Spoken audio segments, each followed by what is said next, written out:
Bonsoir et bienvenue sur le plateau de Plus Clair, le média qui regarde les médias. Au sommaire de ce premier numéro, la rentrée télé avec ses nouveautés et ses transferts. On parlera également de l'été des lofters à Saint-Tropez. Saint-Tropez qui se serait bien passé de cette loft folie. De Laurent Ruquier qui viendra nous parler de lui avant d'attaquer lundi sa quotidienne sur France 2. On s'intéressera également aux photos interdites de Jacques Chirac et aussi à la Real TV, une enquête sur la télé qui fait mal. Mais tout de suite, le zapping de la semaine. Problème de libido? Un problème le matin. Ah ouais, non. Rien. Marée basse. Rien du tout. Regarde. Matin. Quoi? Un truc d'homme. Problème de marée Normalement, basse. le tu sais, moi, comme le coq. J'aurais pu tenir ma moustiquaire sans rien, et là, rien. Ah bah y a pas que toi. C'est bizarre. Ah, c'est bizarre, moi aussi. J'avais pas mouillé le matin. Je comprends pas. Je comprends pas, c'est quoi votre projet? Denise, dans quel pays le chewing-gum a-t-il été inventé? Hollywood. Le plus important, c'était de rentrer et d'être capable de voir le terrain de golf parce que c'est un beau terrain de golf, un des meilleurs dans le monde.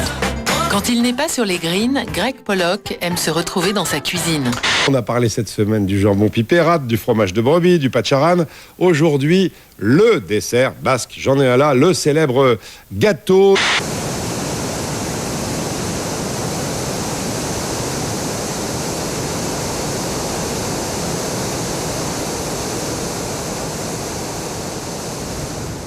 Agua Azul, certainement un des spectacles d'eau les plus réussis sur Terre. Aux États-Unis, les avions larguent ainsi des produits chimiques pour étouffer l'incendie. Un procédé peu apprécié des hommes au sol.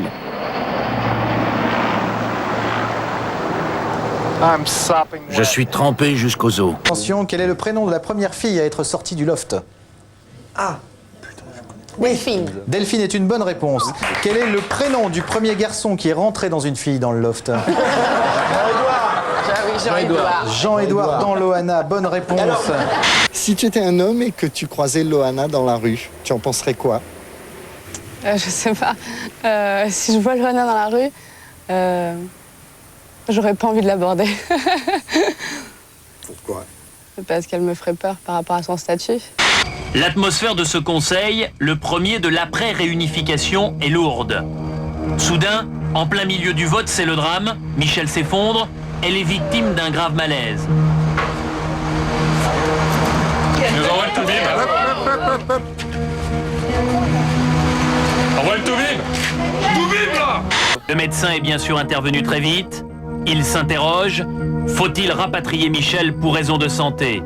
Beaucoup le pensent, mais pas Michel, qui démontre une nouvelle fois sa volonté et son courage. Elle veut rester sur Koh-Lanta pour défendre ses chances jusqu'au bout. Bonsoir à tous. Avant de démarrer l'émission de ce soir, je voudrais m'adresser à tous les Sarcelloises et Sarcelloises qui ont vu les images lundi dans le Big Deal. Et ces images ont blessé certaines personnes et on en est navré, on en est désolé. C'est pas du tout le but ni de ma profession, ni de mon métier, ni de l'équipe, ni de ce jeu. Nous, on a simplement envie de faire rire les gens. Et si on a blessé certaines personnes avec ces images, eh ben vraiment, je le regrette très sincèrement. Voilà, j'espère qu'on saura ne pas m'en vouloir trop longtemps. Et moi, je vais essayer de rester fidèle à moi-même. Comme chaque année en septembre, c'est la rentrée des classes, y compris pour les chaînes. Les transferts et les nouveautés, voici tout ce qui vous attend. Passage en revue avec Emmanuel Maubert et Nicolas Bourgoin. Après avoir succombé cet été à la télé-réalité avec les aventuriers de Koh-Lanta, TF1 persiste en cette rentrée avec Star Academy, présenté par Nico Saliagas, l'ex-chroniqueur grec de Christine Bravo. Nico, c'est celui qui est en noir. Star Academy, c'est un peu comme Love Story, sauf que l'on y chante. 12 candidats sont enfermés dans un château et au final, un seul gagnant enregistrera un disque. Allez, Star Academy, c'est bien, c'est une belle émission. Voilà.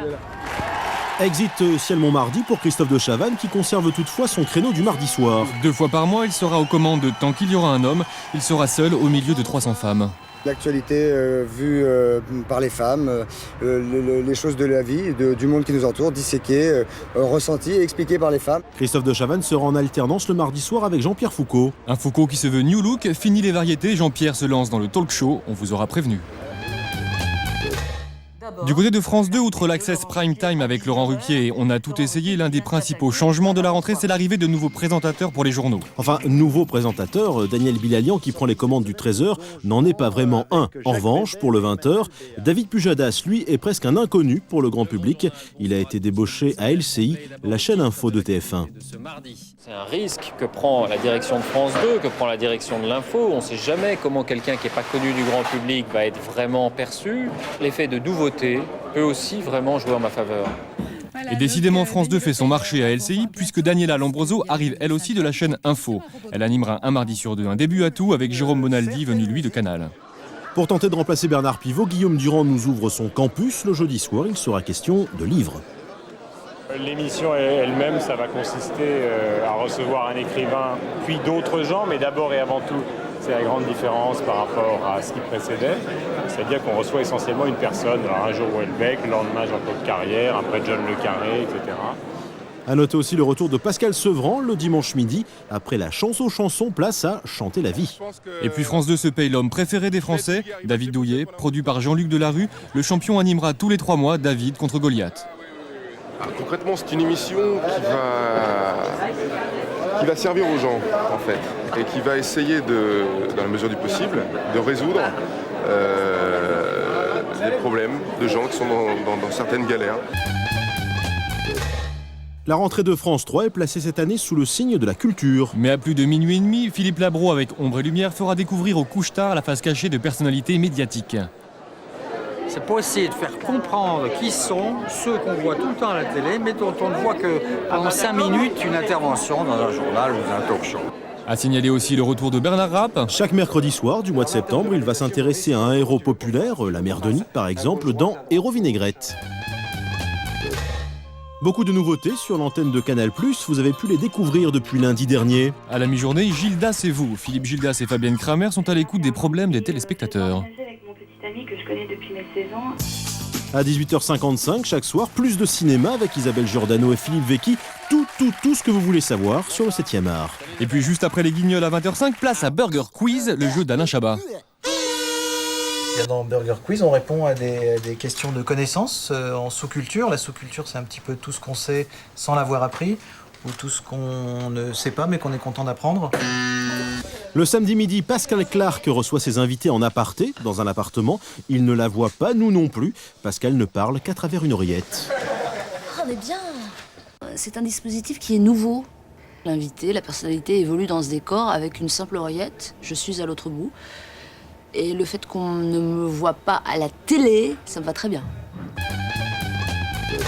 Sur la 5e, qui émet désormais 24 heures sur 24 sur le câble et le satellite, beaucoup de changements. Et notamment le retour devant les caméras de Routel Krief. Elle va animer chaque vendredi, après la sortie, une émission sur le cinéma. L'idée, c'est de prendre quelques films, 15 jours après leur sortie, et d'essayer de comprendre pourquoi certains ont trouvé leur public et d'autres pas. Sur M6, il y a manifestement une vie après le loft, surtout si c'est aussi de la télé-réalité. Ah oui, dès le 20 septembre, Popstar débarque. Chaque semaine, on suivra le parcours d'un groupe de jeunes chanteuses, du casting jusqu'à l'enregistrement d'un disque. Ça ne vous rappelle pas un petit peu Star Academy, ça ? Benjamin Castaldi, la star de Love Story, se voit récompensé avec 2 nouvelles émissions. C'est la Jet Set, tout d'abord, et ce sera à deviner quoi ? C'est un magazine sur la Jet Set. Merci Benjamin. Il présentera aussi J'irai au bout de mes rêves, produit par un certain Jean-Luc Delarue. Une autre star du loft, Stevie, jouera lui les visiteurs peroxydés du mercredi dès octobre avec Génération Stevie. On parlera de l'actualité sur les points comme la mode, la musique, le cinéma et tout ce qui est people. Voilà. Voici donc les nouveautés. À vous maintenant de désigner le maillon faible. Dimitri Sklarov a 26 ans. Il est russe et depuis peu il est sorti de l'anonymat. Seulement, il ne fait pas la une des magazines People, mais les gros titres des rubriques judiciaires. L'affaire agite beaucoup le net. Pétitions, manifestations. Internautes et informaticiens du monde entier se mobilisent pour tenter de lui éviter la prison. 25 ans au pire. Reportage en Californie. Thierry Vivier, Christian Desplaces. Jeudi, au cœur de San Francisco, les informaticiens de la Silicon Valley avaient lâché leurs écrans et leurs claviers pour pousser un coup de gueule.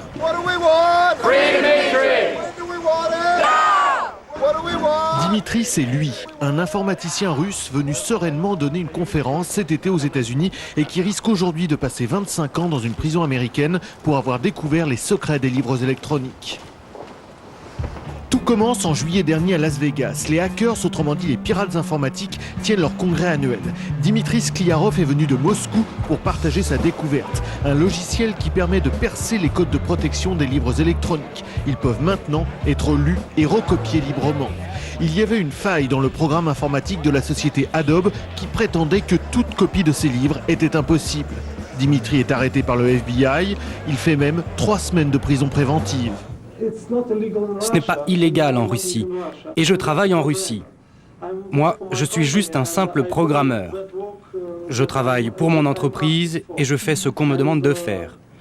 J'ai développé ce programme en toute légalité en Russie. Ce qu'a fait Dimitri est légal en Russie, pas aux États-Unis. Une loi y protège les droits d'auteurs informatiques. Il est interdit de travailler sur un programme sans demander l'autorisation de son inventeur, même pour l'améliorer, d'où toutes ces manifs.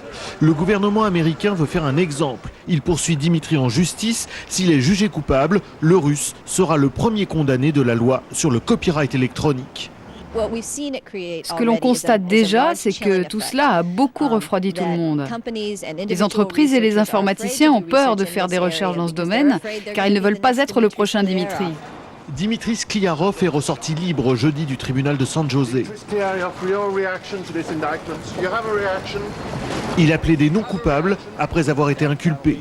Son procès s'ouvrira le 8 novembre prochain. En attendant, il n'a pas le droit de quitter la Californie.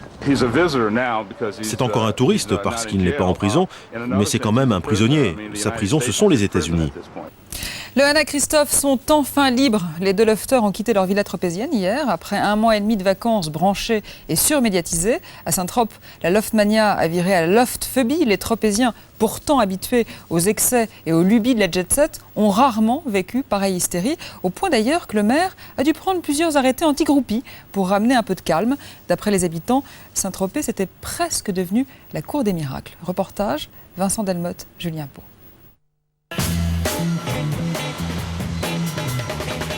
Saint-Tropez, ses plages, son port, ses yachts et sa gendarmerie. Mais cette année, la nouvelle attraction, c'est ça.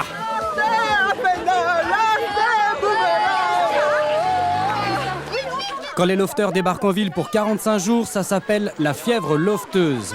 Une véritable traque s'organise devant la villa pour essayer d'apercevoir l'un des héros de l'été et particulièrement celle qui suscite toutes les convoitises, Loana. C'est une blonde avec... C'est une brune, hein.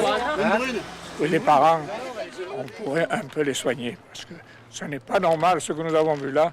Il n'y a que nous qui pouvons en parler. Ça paraît incroyable. Ça provoque un bordel monstrueux. C'est pas bon pour nous. Ça déplace ce que j'appellerais la populace. C'est peut-être méchant, c'est peut-être péjoratif, mais bon, je crois qu'il faut appeler un chat un chat. C'est pas faux, et à chaque fois qu'un lofter rentre ou sort, Julie, au hasard, ça ne loupe pas. Du coup, tout le monde s'en mêle et le maire doit prendre des mesures, 2 arrêtés municipaux en 2 semaines. Il est normal que le maire et les élus aient pris des arrêtés et demandé par exemple qu'on enlève cette haie de canis, cette barrière de canis qui rendait la villa, qui l'a transformée en Fort Chabrol, à l'intérieur duquel il y aurait eu des mystères. Comme ça, tout le monde se voit. Il est normal qu'on ait mis la circulation en sens unique. Il est normal qu'on ait, je crois, interdit les attroupements lorsqu'ils entraînent des nuisances et des troubles à la sécurité. Et pourtant, attroupement, canis et circulation à double sens, la voix du maire a du mal à se faire entendre. Une villa assiégée dont les occupants sont traqués comme de vraies bêtes curieuses. Donc c'est sûr, ça me fait pas très plaisir que je voie marqué sur les murs zoo, en fait sur la route des Cartes. En fait, il y en a marqué un avant et un après la villa. Mais franchement, c'est la première chose qui m'est venue à l'esprit le premier jour où j'étais dans la villa. J'ai fait ici, c'est un vrai zoo. Les voisins sont assez furieux à cause du tapage, tout ça. Nous aussi, on en veut un peu à Annecy. Je pense qu'ils auraient dû choisir une villa un peu plus isolée pour notre calme et pour le calme des voisins aussi. Parce que je les comprends tout à fait, les pauvres. Le malheur des uns fait le bonheur des autres et quelques nightclubs ne se plaignent pas de la venue des lofters. Je répondrai aux gens qui justement essaient aujourd'hui d'enfoncer les lofters et de leur envoyer la pierre, de bien se rappeler qu'ils étaient bien contents quand les lofters sont arrivés début juillet à Saint-Tropez, car le début de saison était plutôt calme à Saint-Tropez, et ils ont apporté justement une couverture médiatique, un engouement, un mouvement dans la rue et tout, qui était nécessaire au start du début de saison, au démarrage, très important. Mais pour certains, on ne mélange pas les torchons et les serviettes. Les lofters auraient vite fait d'être une contre-publicité pour Saint-Tropez. Les commerçants tropéziens ont compris qu'il fallait être unis et qu'il fallait surtout se battre pour que l'image de Saint-Tropez demeure ce qu'elle a été et reste le mythe, un des grands mythes mondiaux. Et les lofters, c'est des lofters. Ils viennent, ils vont, ils passent. Il n'y en a qu'une. Tu t'appelles comment? Elodie. Puis Florian, s'il vous plaît. Elodie, Florian? Ouais, c'est gentil. Vous avez le stylo qui marche plus. Mais j'aime pas trop qu'on me critique maintenant sans que j'ai eu le temps de faire quelque chose. C'est vrai que j'ai pas fait grand chose, j'ai été que 70 jours dans un loft. Avant j'étais rien, maintenant je suis peut-être un peu plus. Mais ça a été un jeu, bon ça nous a amené là où on est.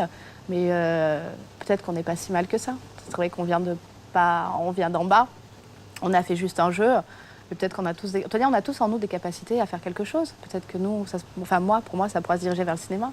Je leur dis attendez l'année prochaine. C'est la fin de cette première partie de Plus Clair. On se retrouve dans quelques instants avec Laurent Ruquier qui viendra nous parler de sa rentrée sur France 2. Vous verrez également une enquête sur la télé-réalité et un reportage sur les photos interdites de Jacques Chirac. Mais tout de suite, la pub. Suite de ce Plus Clair, avant de recevoir dans quelques instants Laurent Ruquier, nous zoomerons d'abord sur les photos interdites de Jacques Chirac dans son plus simple appareil. Nous parlerons également de la télé-réalité dans le nouveau parti pris et l'humiliation. Mais tout de suite, le zapping de la semaine, deuxième partie. La dernière intervention publique d'un homme puissant dans ce pays date d'il y a 1 mois et demi, c'est celle du président de la République. Vous l'avez regardé, vous ne l'avez pas commenté. Comment vous l'avez jugé? Est-ce que vous l'avez jugé en chef de l'opposition ou en président? Josiane Balasco, si vous étiez une petite souris et que vous pouviez vous glisser dans un endroit totalement interdit, vous iriez où? J'aimerais bien visiter les dessous de l'opéra. Parce que depuis que j'ai lu Le fantôme de l'opéra de Gaston Leroux, c'est-à-dire il y a très longtemps, je rêve de cet endroit qui est, paraît-il, une ville. Nathalie Baye, vous? Le matin, observer Jacques Chirac en train de se raser dans sa salle de bain. Ça fait quand même 4 ans et demi qu'il est à Matignon, vous avez tenu que 2 ans. Que ces sondages restent quand même positifs, il y a bien une raison. Oui, est-ce que la durée est un exploit en soi? Je finis par me dire que parfois 2 ans c'était trop court et par me demander si 4 ans ça n'est pas trop long. Celui qui fut candidat à l'élection présidentielle en 1995 pourrait remettre cela en 2002 avec une proposition de Sioux à 0 €. Je préconise l'abolition de l'argent progressivement, intelligemment, c'est-à-dire qu'il ne faudrait pas balancer le fric par la fenêtre, ça serait stupide. Il faudrait arriver à l'éliminer gentiment, petit à petit, jusqu'à revenir à une moralité saine, quasi religieuse, je dirais.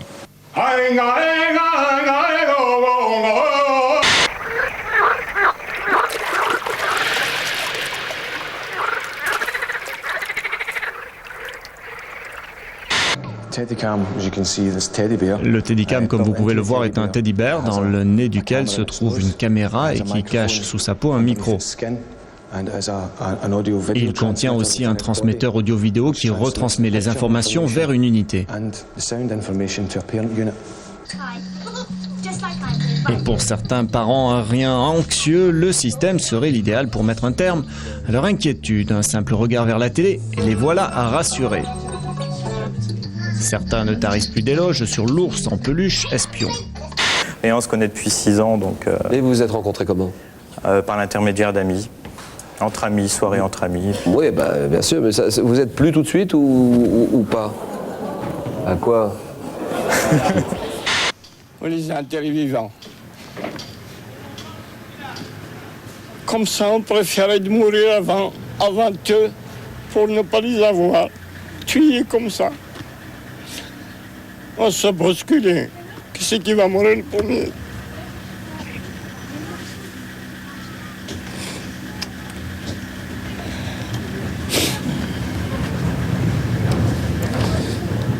Tout en présence de l'armée française, ils nous voyaient massacrer, mais ils ne peuvent pas agir. Ce pavillon, qui se trouve dans un jardin de Los Angeles, est l'œuvre de James Turrell. Il ne contient que de l'air. De là, on peut observer le ciel.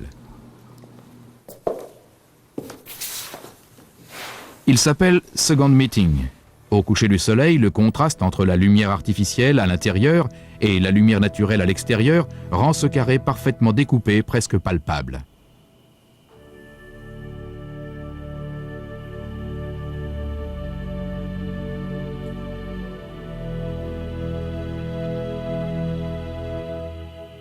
Eh bien voilà, c'est la dernière, c'est terminé, nous ne nous reverrons plus, je le regrette, bien sûr, j'ai un petit pincement au cœur en vous quittant, mais avant de vous quitter, je voudrais vous dire tout le plaisir que j'ai eu à être avec vous pendant toutes ces années. Je vous remercie pour votre fidélité et puis je vous embrasse tous. Merci, au revoir. Merci Pierrette, merci Charles, avec une bise qui s'accompagne. Et bien évidemment, avec celui qui est en très grande forme pour cette dernière émission du mois d'août, mesdames, messieurs, Philippe Risoli. Merci beaucoup. Merci à toutes et à tous. On va mettre le feu aujourd'hui. Ça doit se terminer comme ça. Merci. Installez-vous.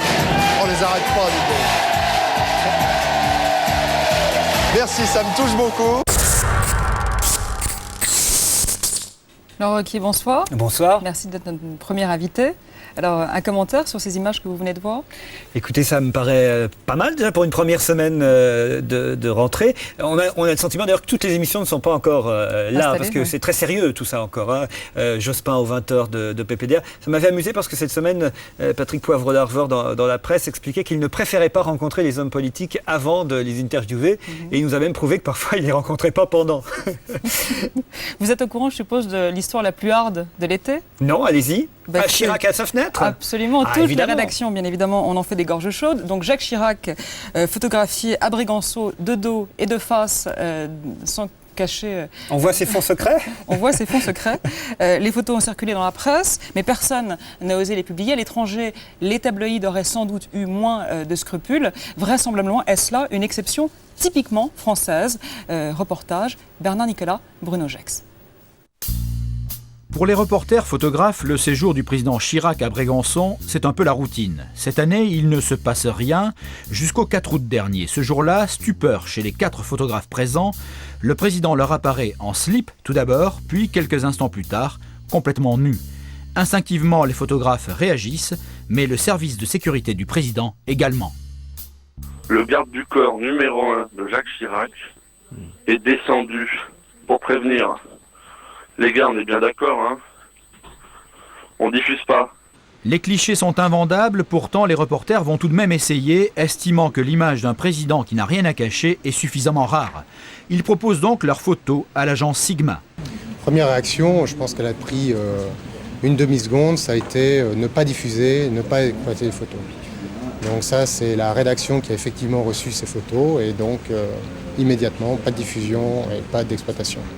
Même refus à Paris Match. Il est vrai qu'on est loin des photos autorisées de l'intimité familiale du président. L'autocensure a parfaitement fonctionné. Depuis l'affaire Diana, les photographes semblent tétanisés. Ils savent que violer l'intimité d'une personne chez elle peut leur coûter cher, mais conserver ces photos n'est pas conseillé non plus. Il y a eu une infraction qui a été commise, le fait d'avoir violé la vie privée de quelqu'un, en prenant une photographie à l'intérieur d'un lieu privé. La personne qui se trouverait détentrice de ces photographies pour les avoir achetées en toute connaissance de cause, sans les publier, pourrait être considérée comme receleur de ce délit. Le seul débouché possible semble donc l'Angleterre ou l'Italie. Chez nos voisins, pas de soucis déontologiques, le seul problème pour eux étant de savoir ce que vaut un portrait de Jacques Chirac nu. Je crois que si on avait proposé des photos de ce genre au Times, le Times hésiterait, mais le Times pourrait bien les publier, peut-être un peu pudiquement en couvrant les parties délicates. Ça dépend du prix. Le roi nu vaut 3 fois plus cher que le président nu. Si disons Juan Carlos d'Espagne a une valeur 100, Jacques Chirac nu entre 30, 40 maximum. Il n'est pas glamour, mais il fait rien pour l'être. Les fuites semblant improbables, ceux qui espéraient découvrir l'anatomie du président devront se contenter d'une caricature, quelques guignolades, à moins que... Certains vous expliquent qu'elles ont été ratées, voilées. C'est peut-être le cas. N'empêche qu'il y a des séries qui circulent et qui sortiront un jour. Alors qu'est-ce que ça vous inspire, cette histoire? Je trouve ça formidable, si vraiment ces photos... Vous les avez vues, vous, les photos? Non, je ne les ai pas vues. Je voudrais bien les voir. Tout le monde en parle. Tout le monde en parle, mais ce serait bien quand même qu'on nous les montre. Moi, je veux les voir. Mais alors, est-ce que si vous les aviez eues entre les mains, est-ce que vous les auriez montrées à l'antenne? Non, moi, je ne les aurais pas montrées à l'antenne. Mais pourquoi? en revanche, j'en ai de Lionel Jospin, si vous voulez. Nu? Oui. Et pourquoi vous ne les montrez pas alors? Non, je pense que ça sert à rien de montrer ça. C'est vraiment qui ça peut intéresser de voir, à part quelques-unes, Jacques Chirac nu. Franchement, non, ça n'a pas d'intérêt. C'est drôle. Oui, que lui se montre nu. Nu avec des jumelles. Je peux comprendre. Ah oui, et vous avez leur prénom? Non, mais que lui se montre, parce que quand même, j'ai entendu là dans le reportage que c'était un lieu privé, certes, mais enfin quand même, il sait très bien le président Chirac qu'autour du Fort Brégançon, il y a des tas de paparazzis, des tas de journalistes qui sont là, qui l'attendent. Il y a un an, on se souvient, on l'avait vu avec son petit-fils Martin sur la plage. Donc il sait très bien que s'il se met à sa fenêtre, il risque d'être photographié. Alors, donc, à votre avis, a fortiori, s'il est tout nu. Donc à votre avis, Chirac est exhibitionniste? Je me demande s'il n'a pas voulu, je sais pas, peut-être montrer que c'était, fallait pas confondre le château de Bitty avec le château de Petite-Bite. Bon, Laurent Ruquier, vous êtes l'anti-Sirpombe du PAF, le tonton flingueur de la radio, l'animateur poil à gratter de France 2. Lundi, vous sautez dans le grand bain. On a tout essayé, passe de bimensuel à quotidienne et de deuxième partie de soirée à l'Access Prime Time. Est-ce que tout simplement vous avez le trac? Pas trop pour l'instant. J'ai le sentiment que c'est un vrai challenge. J'ai le sentiment que la chaîne France 2 me fait une confiance énorme. On me confie cette tranche-là, parce que c'est vrai que c'est une tranche pour l'instant difficile, qu'il y a beaucoup de concurrence à cette heure-là, que ce soit sur TF1, M6 ou Canal. Et voilà, mais bon, qu'est-ce que je vais faire? J'ai essayé de faire de mon mieux. Et puis après, les dieux de l'audimat décideront. Donc je n'ai pas spécialement à avoir le trac. Je ne maîtrise pas tout. C'est aux téléspectateurs de choisir et ça, je ne peux pas choisir pour eux.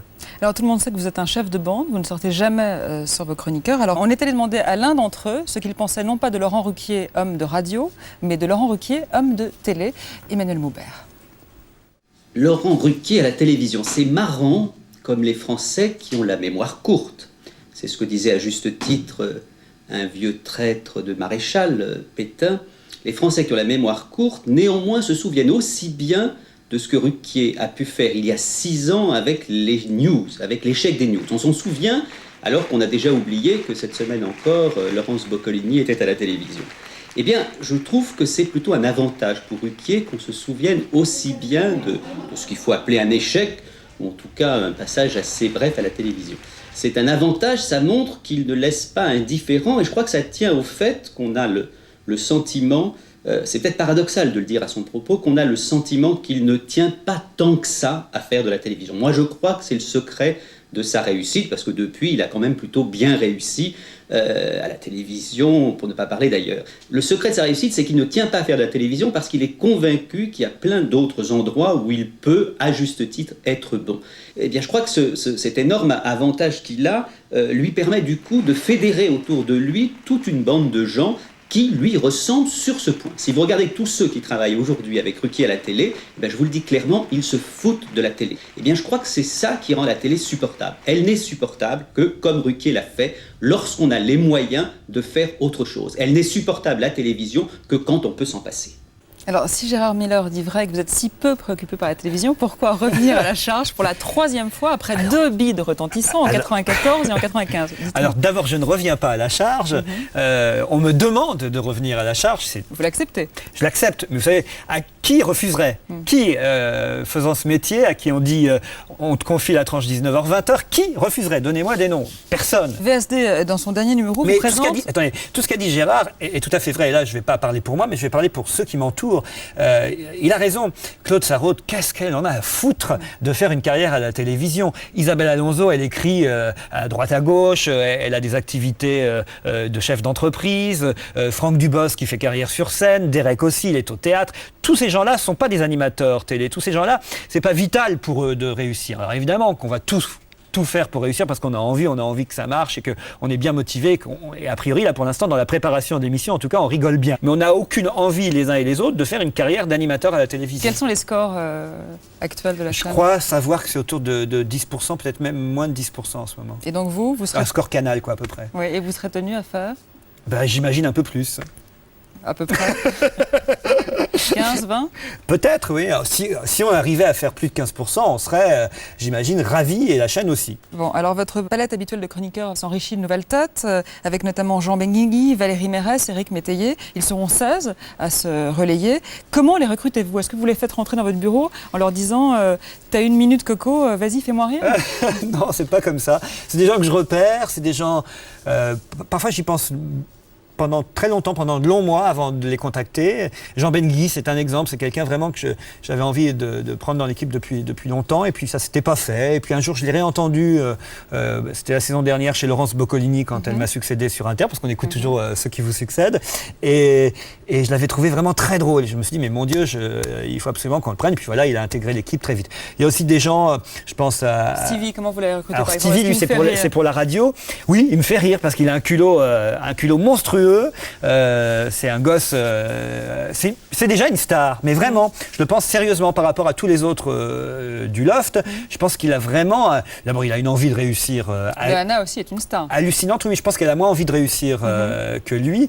Et Loana est une star qu'on fabrique. Lui, il était déjà une star, je pense, avant même de faire... Vous êtes en train de nous dire que Stevie est un jeune loup aux dents longues. Exactement, et en plus, il est drôle. Vous dites que vous détestez votre image et pourtant vous précipitez tout de même sur les plateaux télé. Alors, est-ce que je me précipite? Est-ce que vous êtes maso? J'aurais pas dû venir alors.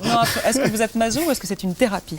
C'est une thérapie. Je pense qu'effectivement. C'est vrai, vous le dites que vous détestez. Oui, alors ça c'est tout à fait vrai. Je n'aime pas me voir, mais je commence à m'habituer. Donc j'imagine, c'est pour ça que je vous réponds que c'est une thérapie, parce que j'imagine que la télévision m'a aidé à m'habituer à mon visage, à ma tronche que je déteste. Sur France 3 Île-de-France, on vous a découvert frisé, chevelu, moustachu, avec un cheveu sur la langue. C'était il y a 12 ans. Regardez-vous. C'est affreux.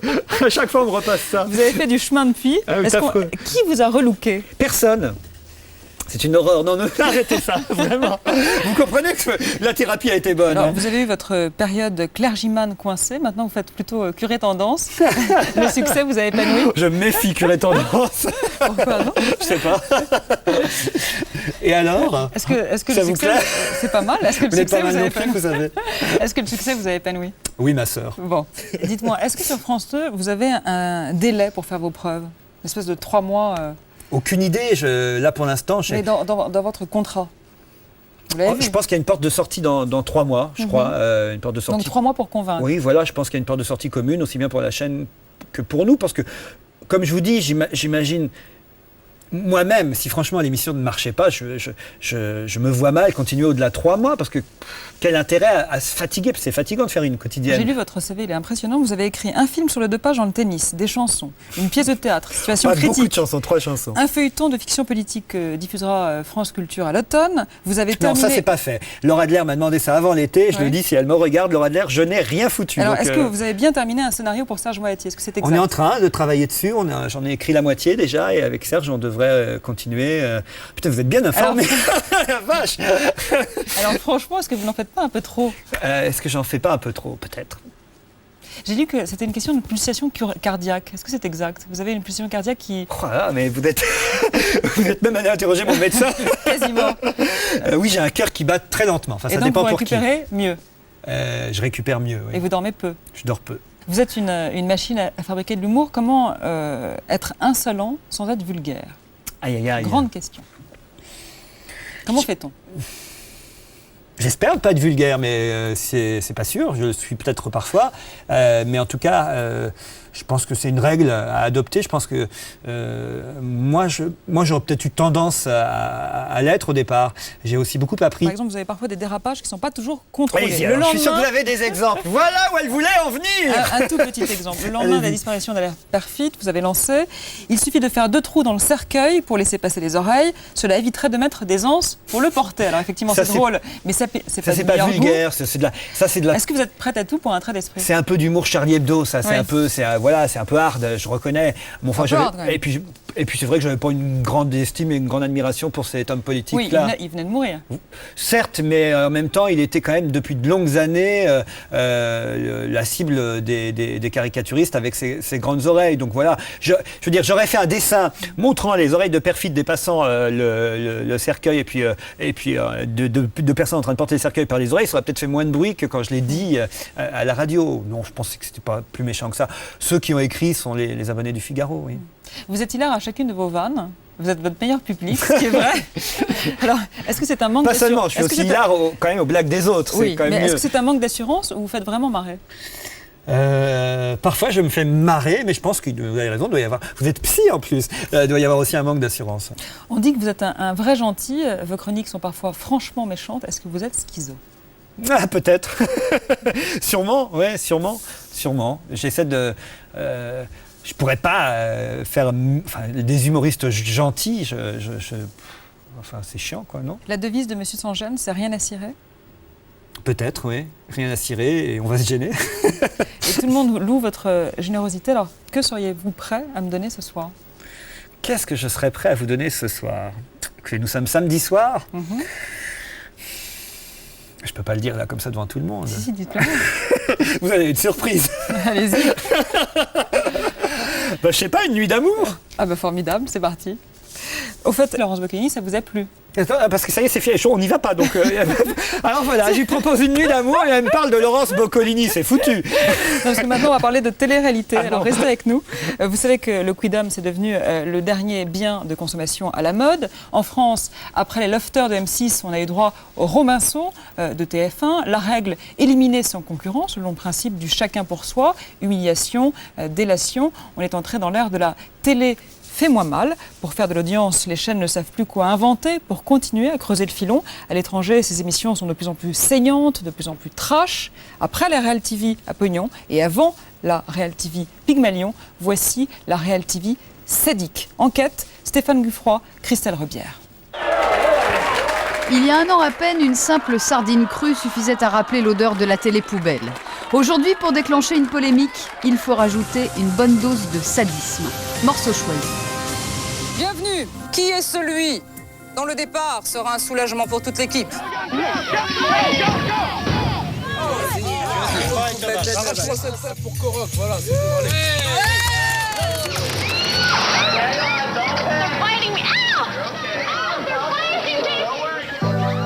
Entre les deux, le voyeurisme reproché à Love Story a assuré la transition vers l'humiliation. Je me suis excusé, on va pas en faire un film, d'accord? Non, ok. Putain de merde.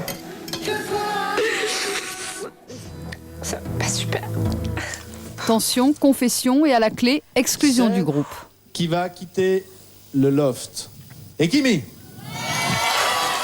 Jusqu'à présent, c'était un privilège que nous ne souhaitions pas partager avec les patrons que de licencier leurs salariés. Aujourd'hui, le grand mot d'ordre, c'est prolétaires de tous les pays, licenciez-vous. On considère qu'il n'y a pas de plaisir plus grand que celui de se débarrasser de son semblable, parce que sa gueule ne vous revient pas, parce qu'on a envie de dynamiser le jeu. Le Conseil supérieur de l'audiovisuel a tiqué sur l'exclusion et demandé des modifications à M6. Résultat, avant. Pour éliminer Jean-Édouard, 0890. Après. Pour encourager Philippe, vous composez le 08. Ça revient au même, et l'exclusion s'immisce dans les programmes, au besoin pimenté par une pincée de cruauté. Qui va aller regarder la suite de l'émission? Chez lui. À vous de le dire. Par rapport au discours sirupeux qu'on a eu pendant tant d'années de la part des animateurs sur les plateaux, où vraiment le ton était tellement démagogique, je trouve que c'est plutôt salutaire. Le maillon faible est à l'origine un programme britannique, mais la Cruella locale, Anne Robinson, ne se sent pas une âme de sadique. All I'm doing is acting on behalf of the viewer at home. I don't think you'll find I'm any ruder than anybody who's sitting in their living room saying, "You stupid person, everyone knows the answer to that." Et l'idiot en question se fait bannir par ses comparses. Maurice. Ça rappelle l'école, mais c'est le côté le plus bête de l'école qui est remis en cause, c'est-à-dire non pas l'apprentissage du savoir, mais l'exclusion du cancre. Alors, soit vous êtes dans les bons, soit vous êtes dans les mauvais, et hop, c'est au piquet, dehors, sans possibilité de rachat. J'espère sincèrement que mes amis et ma famille vont pas du tout regarder l'émission, ma famille pour pas être reniée et mes amis pour pouvoir les garder. Cette humiliation a été savourée chaque soir cet été par environ 4 millions de téléspectateurs, soit 35% de part d'audience. Le directeur d'antenne de TF1 le revendique, on est entré dans l'ère de l'agressivité. Tu m'agresses. Oh oui, si je pouvais, je te casserais la gueule. Non mais tu m'agresses. Je te casserais la gueule si je pouvais. Tu es en train de hurler, Tout était fait pour effectivement que les relations humaines soient exacerbées et soient accélérées, c'est vrai. Tu n'es qu'une sale gueule. Tu te fais que m'insulter, je suis vraiment désolé. Si je pouvais te casser la gueule, je te casserais la gueule. Mais écoute, fais-le si ça peut te calmer. On ne cherche pas à rendre les candidats méchants. Je crois qu'on a pris des candidats à personnalité extrêmement forte et les 16 à personnalité forte.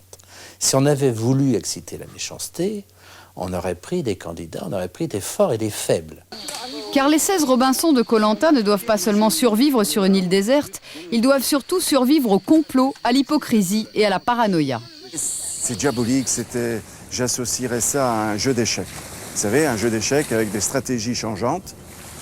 Hein, que va faire l'adversaire, entre guillemets, l'un, va-t-il s'allier avec... Tous les jours, la stratégie change, on est obligé. Jean-Luc en a fait les frais. Lors de son élimination, celui qu'il considérait comme son seul ami l'a trahi. Sanctionner sa politique qui est de diviser pour mieux régner, simplement. Mais l'humiliation peut aussi être physique. Dans l'une des épreuves, les aventuriers ont dû manger des vers.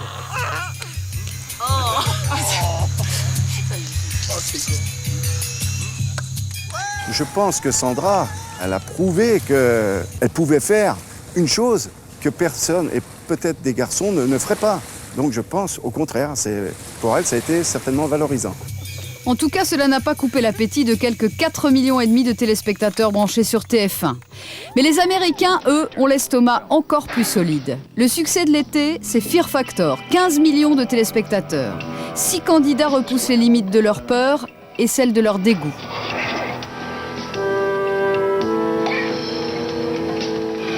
Come on, no. There you go, honey. Hold him in, hold him in.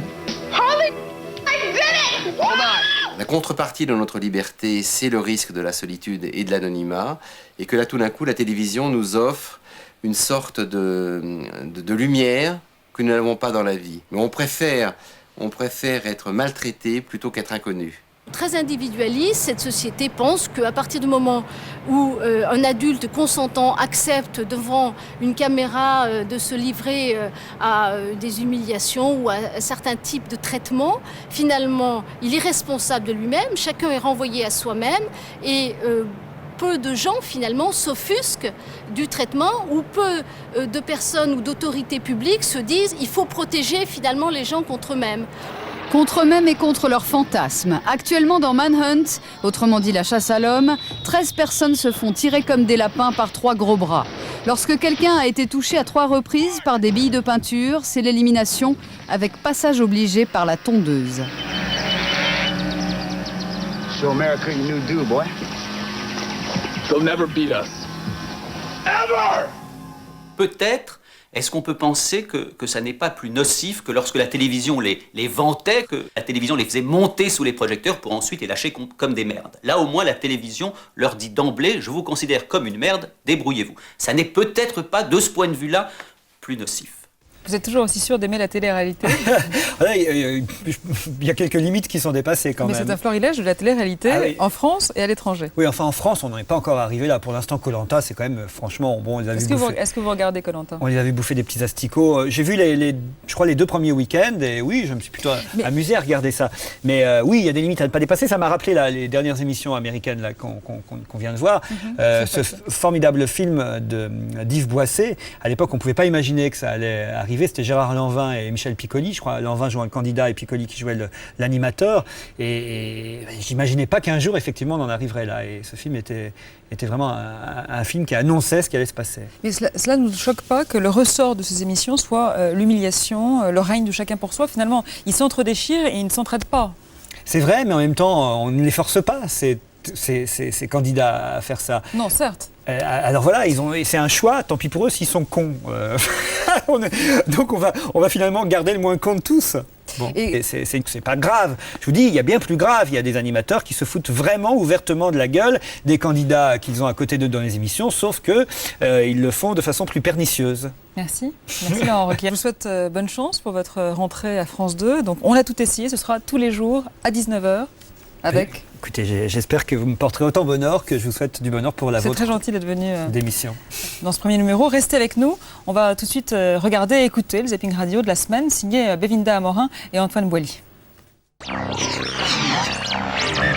Dans d'autres radios, ils ont déjà mis en place les programmes de rentrée. Par exemple, à Europe 1, ils ont repris une semaine plus tôt certaines émissions pour bien montrer qu'ils étaient pressés de faire de la qualité. Par exemple, la lofteuse Laure commence aujourd'hui à donner des conseils de beauté et d'hygiène. Et là, franchement, des conseils d'hygiène par une andouille qui pisse dans la piscine, faut le faire.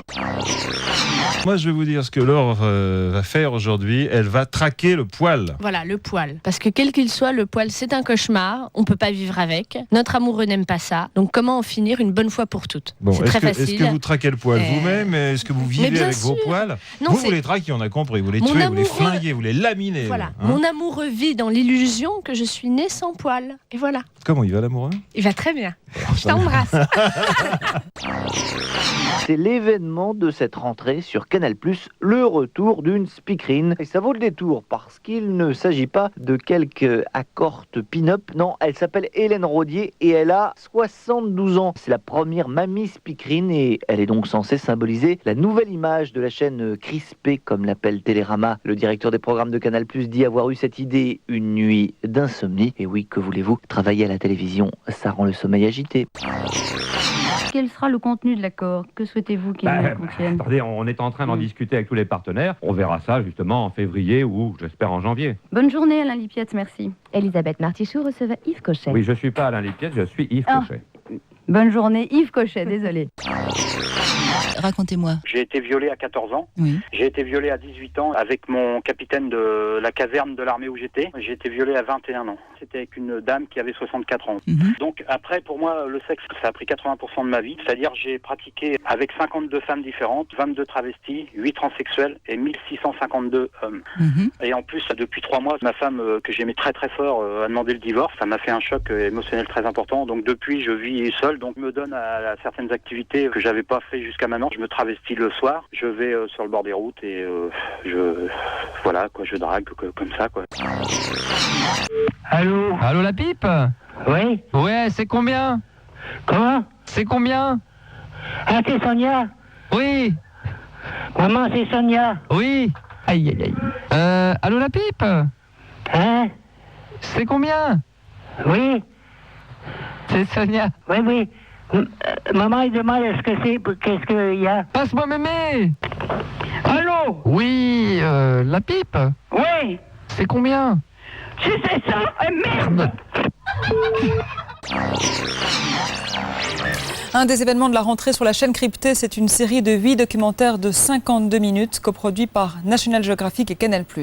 Africa, c'est 125 personnes mobilisées, 2 ans de tournage dans 14 pays du continent noir. Ne vous attendez pas à voir l'Afrique des guerres, du sida ou de la famine. Vous ne la verrez pas plus que celle des tours opérateurs. Africa, c'est l'Afrique vue par ses habitants, une Afrique intimiste, celle que vous n'avez jamais vue. Et en cela, ça vaut tous les safaris du monde. Nicolas Dom, Nicolas Bourgoin. Comment dresser le portrait d'un continent autrement? Comment saisir les visages et les vies de ceux qui l'habitent, de ceux qui l'ont façonné?